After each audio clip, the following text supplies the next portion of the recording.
Hindi biro ang magpalaki ng anak lalo na kung first-time mom. Pero dagdag sa hamon ng buhay kung nasa murang edad pa lang at nangangarap pa para sa sarili ang mismong ina.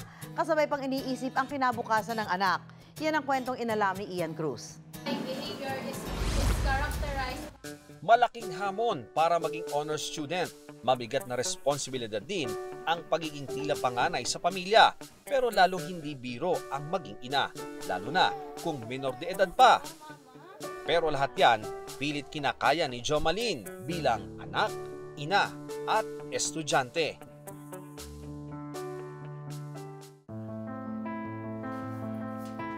Sa paaralang ito sa Timonan, Quezon, nag-aaral si Jomaline. Agaw pansin sa klase, ang ika-33 estudyante raw ng grade 11 Amethyst, ang 5 buwang gulang na si Baby Zeki. Araw-araw kasing bitbit ni Jomaline ang sanggol niyang anak sa eskwela.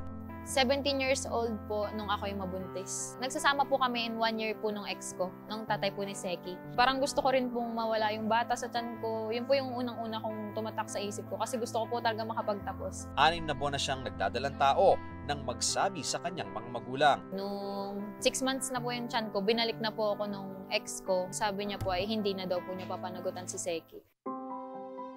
Pero tuloy pa rin daw ang buhay para kay Jomaline. Sa tulong ng pamilya, umaasa siyang makapagtapos ng pag-aaral. Sa akin po ay sobrang sakit po. Marami pong masakit na salita na narinig sa mga tao pero pinaglaban pa rin po namin siya. Gusto namin na mapagtapos siya, pag-aaral niya. 6:00 pa lang ng umaga, naghahanda ng pumasok si Jomaline. Habang ang ina niyang si Marlene naman ang abalang magpaligo kay Baby Zeki. Bago naman pumasada ng tricycle si Tatay Jomar, inahatid muna niya ang anak at apo sa paaralan.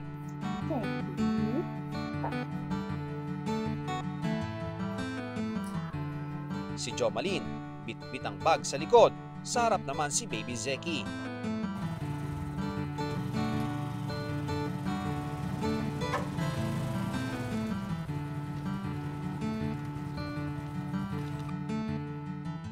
Dalawang buwan pa lang si Baby Zeki nang unang dalhin ni Jomaline sa eskwelahan. Nung una po is talagang naging emotional po ako nung unang dinala ko si Seki kasi pinakita ko po talaga sa mga kaklase ko na gustong-gusto ko po mag-aral. Good morning, Ma'am Charlotte!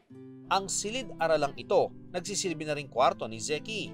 Dito na siya pinapasuso ni Jomaline kapag inabutan ng gutom. Kung sakali namang nakatokang mag-report ng aralin si Jomaline, ang best friend niyang si Lordeliza muna ang bahala sa bata. Nagsasalitan po kami kapag, bawa po, tapos na po ako, kinukuha ko po sa kanya yung bata, tapos ako po yung nagbubuhat. May time po na naiirita siya, pero may time naman po na ganyan, masaya siya. Payag din ang mga guro ni Jomaline na dalhin niya ang anak sa klase. Minsan nga, ang mga guro pa mismo ni Jomaline ang may karga kay Baby Zeki. Nung una niyang dinala dito, bilang magulang din po, bilang nanay.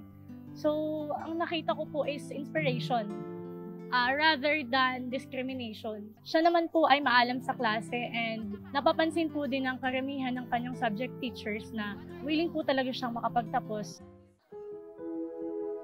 Salit-salita ng buong klase sa pag-aalaga kay Baby Zeki. Nililibang para hindi umiyak o kung minsan pinagpapasa-pasahan pang kargahin para makasagot ng mga pagsusulit si Jomaline. Hindi naman po nadidistract kasi mabait po yung baby, hindi po siya umiiyak.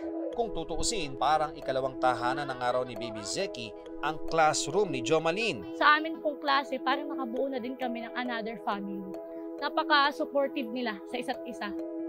Mula taong 2020, 12 ang naitalang kaso ng teenage pregnancy sa Maligaya Integrated High School. Nasa edad 14 pataas ang mga ito. Isa rito, namatay matapos manganak. Nagkakanda kami ng mga info drive and seminars sa mga magulang. Kinakausap namin sila. Pursigido ang mga guro na kalingain si Jomaline at ang kanyang anak. Para na rin daw silang mga magulang kina Jomaline at Baby Zeki. Dito sa amin sa Quezon, sabi namin, bawat bata kinakalinga. Our education is inclusive. So, para matulungan yung bata na makatapos ng kanyang pag-aaral, pinagbibigyan namin siya. As far as I know, nung nireview ko ang DepEd policy, wala naman prohibition na magdadala ng bata. Pangarap ni Jomaline maging flight attendant. kasintayog ng kanyang pagsisikap para maabot ito. Hindi lang ngayon para sa sarili, pero para sa mga mahal sa buhay. Naiiyak.